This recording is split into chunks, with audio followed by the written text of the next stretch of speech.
अस्सलाम वालेकुम, मैं हूं फ़ारूक बलोच, बिज़नेस जर्नलिस्ट समा डिजिटल।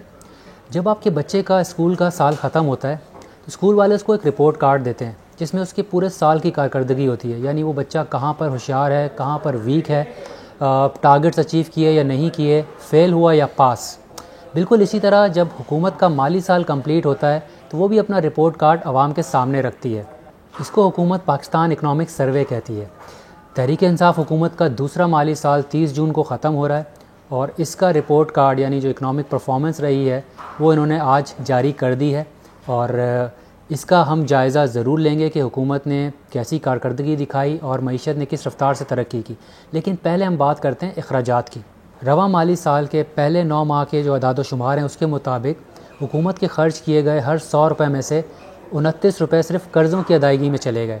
13 रुपये दिए गए आर्मी को मुल्क के दिफा में, 15 रुपये खर्च किए आपकी जो पेंशन्स होती हैं और दूसरे वफाकी अखराजात हैं उसके अंदर, 3 रुपये खर्च किए पब्लिक सेफ्टी में, एनवायरनमेंट प्रोटेक्शन और जो इकनॉमिक अफेयर्स होते हैं उसमें, साथ ही जो है आपके कल्चरल और रिलीजियस अफेयर्स हैं उसके ऊपर, और 80 पैसे हुकूमत ने खर्च किए तालीम के ऊपर और 10 पैसे खर्च किए सेहत के ऊपर।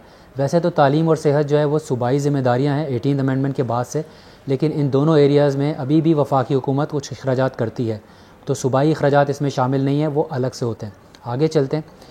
हुकूमत ने 27 रुपये दिए सूबों को और बाकी जो आखिर में 12 रुपये बचे वो खर्च किए तरक्याती मंसूबों पे और आवाम की डेवलपमेंट के ऊपर। ये तो हिसाब था 100 रुपये का जो हुकूमत ने खर्च किए इस साल के पहले 9 माह में। और मज़े की बात यह है कि हुकूमत ने कमाए सिर्फ 76 रुपये। अब आप सोच रहे होंगे कि अगर 76 रुपये कमाए तो 100 रुपये कैसे खर्च कर लिए। ये जो बाकी के 24 रुपये हैं ये बजट खसारा है और ये पैसे हमने कमाए तो नहीं लेकिन ख़र्च कर लिए, यानी ये पैसे हुकूमत ने बैंकों से और दूसरे जो मालियाती इदारे हैं उनसे उधार उठा के और फिर ख़र्च किए। हुकूमत के खसारे की बड़ी वजह कम आमदनी और ज़्यादा अखराजात हैं। अब आमदनी का जिक्र आ गया है तो इसका भी जायज़ा लेते हैं।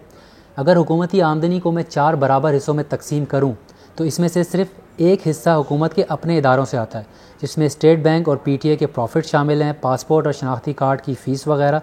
बाकी 3 हिस्से टैक्सेस की सूरत में आते हैं। इन 3 में से सिर्फ एक हिस्सा अमीरों से आता है, इनको डायरेक्ट टैक्सेस कहते हैं। इसका मतलब ये है कि ये रेट 5% से शुरू होकर और 35% तक जाते हैं जैसे जैसे आपकी इनकम बढ़ती जाती है, यानी जो जितना ज़्यादा कमाता है वो इतना ज़्यादा टैक्स देता है। बाकी 2 हिस्से इनडायरेक्ट टैक्सेस की सूरत में आते हैं, जैसे sales tax, property tax, petrol tax, motor vehicle tax वगैरह। ये अमीर और गरीब की तफरीक नहीं करते। मसलन एक बड़े बैंक का चीफ एग्जीक्यूटिव जिसकी माहाना तनख्वाह 50 लाख से लेकर 1 करोड़ तक हो सकती है, वो भी 1 लीटर पेट्रोल पर 41 रुपये टैक्स देता है। और उसी बैंक का चपड़ासी जो शायद 25 से 30 हज़ार कमाता होगा वो भी 1 लीटर पेट्रोल पे 41 रुपये टैक्स देता है। अगर इनकम टैक्स रेट को बढ़ाया जाता है जैसा कि पिछले साल के बजट में हुआ, तो जो सैलरीड क्लास यानी तनख्वाहदार तबका है और जो बिजनेसेस पहले से ही टैक्स दे रहे हैं वो मज़ीद पिसते हैं, उनकी जेबें मज़ीद तंग हो जाती हैं क्योंकि वो पहले ही बहुत ज़्यादा टैक्स दे रहे हैं। दूसरी तरफ अमीरों से टैक्स लेने के लिए टैक्स की चोरी को पकड़ना ज़रूरी है, जो कि एक मुश्किल काम है और एफबीआर से नहीं होता। इसलिए एफबीआर का ज़्यादातर इन्हिसार इनडायरेक्ट टैक्सेस पर होता है क्योंकि इसमें ना तो मेहनत होती है और ना ही दिमाग लगता है। इसकी मैं आपको मिसाल देता हूँ। अगर हुकूमत पेट्रोल टैक्स पे 1 रुपया बढ़ा दे तो उसकी माहाना टैक्स आमदनी में 2 अरब रुपए का इजाफा हो जाता है। और ऐसी मैं आपको बहुत सारी मिसालें दे सकता हूँ। मिसाल के तौर पे सिगरेट पे टैक्स है, मोबाइल फ़ोन पे टैक्स है, बिजली के ऊपर टैक्स है और वगैरह वगैरह। ये सिलसिला सालों से चल रहा है। हर हुकूमत टैक्स नेट बढ़ाने की बात करती है। हर साल बजट में बड़े बड़े टैक्स कलेक्शन के टारगेट रखे जाते हैं, लेकिन साल पूरा होने तक वो टारगेट अचीव नहीं होता। इस साल भी मामलात कुछ ऐसे ही रहे। पहले ही IMF की शराइत की वजह से इकॉनमी जो है वो बदहाली का शिकार थी और रही सही कसर कोरोना वायरस ने पूरी कर दी। मुआशी पैदावार को बढ़ाना था 4% से, लेकिन 0.4% से घट गई। ये 7 दहाइयों में पहली बार ऐसा हुआ है कि हमारी जो इकनॉमिक ग्रोथ है वो माइनस में चली गई। और जो आलमी इदारों की हालिया रिपोर्ट्स आई हैं उसके मुताबिक ये -1.5% तक जा सकती है साल ख़त्म होने तक। मईशत के 3 अहम सेक्टर यानी एग्रीकल्चर, इंडस्ट्री और सर्विसेज, तीनों में जो टारगेट्स रखे गए थे वो मीट नहीं हो सके, बल्कि अगर इंडस्ट्री और सर्विसेज की बात की जाए वो तो माइनस में चली गई। जब इंडस्ट्रीज़ और बिजनेसेस बंद होंगे और उनकी ग्रोथ नेगेटिव आएगी, इसका मतलब ये है कि ना तो वो पैदावार कर रही हैं, ना ही हुकूमत को इनकम टैक्स और सेल्स टैक्स दे रही हैं, और ज़ाहिर है लोगों की नौकरियां चली गई हैं, तो वो जाके कपड़े नहीं ख़रीद रहे, गाड़ियाँ नहीं ख़रीद रहे, स्पेंडिंग नहीं कर रहे, जिसकी वजह से वो भी सेल्स टैक्स और इनकम टैक्स में हुकूमत को नहीं पे कर पा रहे। और यही वजह है कि हुकूमत ने जो टैक्स कलेक्शन का जो टारगेट रखा था आमदनी का, वो भी मीट नहीं किया।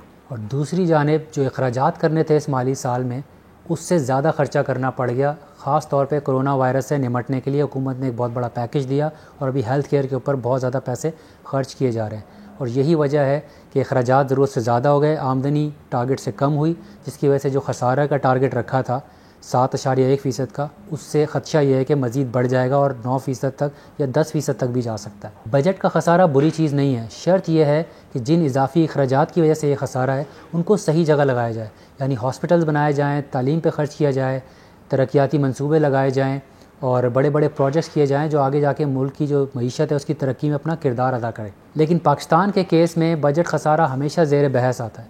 उसकी सबसे बड़ी वजह यह है कि हुकूमत अपने अखराजात का 40% से भी ज़्यादा, यानी 10 में से 4 हिस्से सिर्फ़ पिछले कर्ज़ों की अदायगी में और मुल्क के दिफा में ख़र्च कर देती है, जिसकी वजह से उसके पास बहुत कम पैसे बचते हैं अपनी आवाम पर ख़र्च करने के लिए और तरक्याती मंसूबों पर लगाने के लिए। नतीजतन हमें मज़ीद कर्ज़े लेने पड़ते हैं ताकि हम अपने मामलात को आगे चला सकें।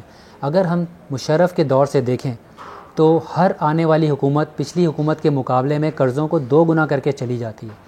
और मौजूदा हुकूमत की बात की जाए तो पहले 2 साल में इन्होंने कर्ज़ों को 40% बढ़ा दिया।